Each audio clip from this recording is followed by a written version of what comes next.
Denison. Speaker, my question is to the Prime Minister. Prime Minister, federal government departments are increasingly entering into single contracts with national suppliers at the expense of smaller Tasmanian companies hoping to supply goods and services exclusively or principally in Tasmania. The result of this discriminatory contracting is often substandard and expensive goods and services. Because Tasmania is obviously a unique regional and rural market, physically dislocated from the mainland. Quite simply, Tasmania is entirely unfamiliar to many national suppliers who don't even have a presence there. Prime Minister, will you review this matter so that Australians relying on federal government agencies located in Tasmania and Tasmanians relying on local federal government services start getting a better deal? The Prime Minister has the call.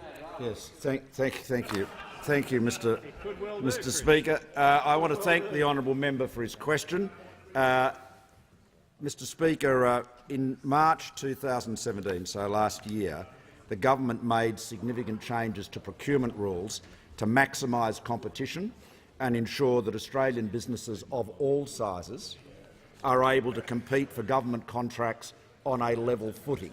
We want to see more government work going to local businesses. And there's many reasons why that should be done, accountability being one of them, local jobs being another, the connectedness and engagement with the community being vitally important. Now, of course, taxpayer value for money is the primary test. Naturally, it is taxpayers' money which must be spent as prudently as possible. Now, the new Commonwealth procurement rules require that benefit to the Australian economy be considered when assessing the value for money of tenders for non-construction procurements above $4 million and construction procurements above $7.5 million. And potential suppliers to government, will continue to be treated equitably and cannot be discriminated against based on their size, location or ownership. More broadly, the government is backing business to create local jobs, including in Tasmania, where there are over 1,200 businesses with a turnover between $2 million and $50 million. Now, one of them that I mentioned a moment ago, Stubbs Constructions in Burnie, is a good example of the type of Tasmanian business that the member for Denison should be fighting for as he stands up and condemns, as I trust he will, Labor's disgraceful announcement today that it is going to jack up the company tax on small and medium family-owned businesses, including in Tasmania.